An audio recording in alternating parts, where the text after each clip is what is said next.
আসসালামু আলাইকুম এভরিওয়ান, কি খবর তোমাদের সবার? আশা করি সবাই ভালো আছো। ভিডিওটা আজকে দুপুর থেকে শুরু করছি। রান্নাবান্না শেষ করে খাওয়া দাওয়া শেষ করে বারান্দায় এসে একটু দাঁড়ালাম। আমার ভালো লাগতেছিল না একদমই। পরে বারান্দায় কিছুক্ষণ দাঁড়িয়েছিলাম। পরে বিকেল দিকে আম্মু হুট করে বলল যে আম্মু আর আন্টিরা আসবে আজকে, মানে ওরা প্রতিদিন সন্ধ্যায় হাঁটতে বের হয়, তো হাঁটতে বের হয়ে পরে এখানে আসবে। তো এটা শুনে তো আমি তাড়াতাড়ি করে চা বসিয়ে দিয়েছি। এক চুলায় দুধ চা আর আরেক চুলায় রং চা। আমার আন্টি রং চা খায়। এই বাসায় ওঠার পর তো আর আম্মু আমার ফুপুরা আসে নাই, আজকে প্রথমই আসতেছে। তাই আমার শাশুড়ি বললো যে রাতের খাওয়া দাওয়ার আয়োজন করতে। পরে আর কি তাড়াহুড়ো করে মাংস ভিজিয়ে রেখেছিলাম। এই যে এটা মাংসটা ছোটার পর মা মাংসটা কেটে দিচ্ছে, আর এইদিকে আমি লাউ দিয়ে ইলিশ মাছ দিয়ে রান্না করছিলাম।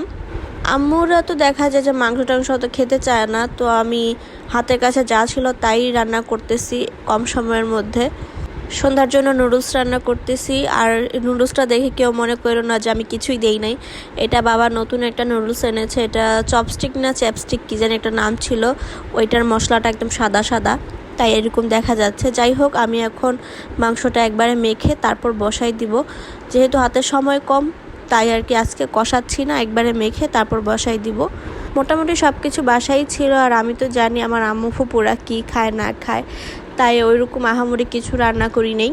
ওদের তো ভর্তা সবজি এগুলো হলেই হয়। তারপর প্রথমবার আসতেছে, এর জন্য মাংস রান্না করতেছি। তো ওরা এর মধ্যে চলেও এসেছে। আমার আন্টি দেখো কতগুলা জিলাপি নিয়ে আসছে, তারপর তেলের পিঠা, পেয়ারা, আম্মু তো আইসক্রিম, তারপর ফ্রোজেন ফুড এগুলো এনেছে, এগুলো ফ্রিজে রেখে দিয়েছি। তো এইদিকে মাংসটাও সেদ্ধ হয়ে গিয়েছে। এটার ঝোলটা আরেকটু শুকাবো। আর পাশের চুলায় মা পায়েস রান্না করতেছে। আমার শ্বশুর বলতেছিল যে খাঁটি দুধ যেহেতু আছে তা পায়েস রান্না করো, তো মা এদিকে রান্না করছে। আর এই যে আমার আম্মা যান, সে এখানে বসে বসে খেলছিল। তার আসলে কোনো কাজই নেই, সে কোকোমেলন দেখছিল আর হচ্ছে এখানে বসে বসে খেলছিল। তবে ও খুব বোর হচ্ছিল, বারবার বলতেছিল আমি বাসায় চলে যাব, বাসায় চলে যাব, কারণ এখানে তো ওর খেলার মতন সাথী নাই। আর দেখা গেছে যে আমি বেশিরভাগ সময় রান্নাঘরেই ছিলাম, তাই ওকে বেশি একটা সময় দিতে পারি নাই।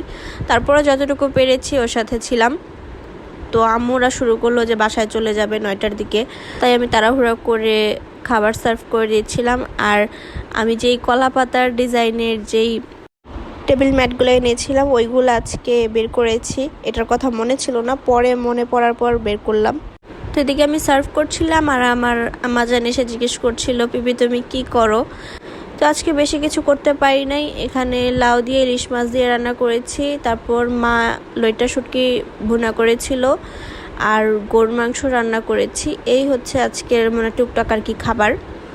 সময় পেলে আরও টুকটাক কিছু সবজি টবজি বা ভাজি টাজি করতাম, কিন্তু ওরা এইগুলাও খায় নাই, মানে একবারই কম খেয়েছে।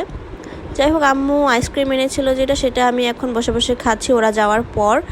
আর রাতে কাভি মে কাভি তুমের লাস্ট এপিসোডটা দেখছিলাম, খুবই খারাপ লাগছিল কিন্তু খুব ভালোও লাগছিল যে হ্যাপি এন্ডিং দিয়েছে। আমার অনেক পছন্দের একটা ড্রামা ছিল, শেষ হয়ে গেছে, মানে এখন খুব খারাপ লাগতেছে যে আমি আসলে কি দেখবো এখন বসে বসে।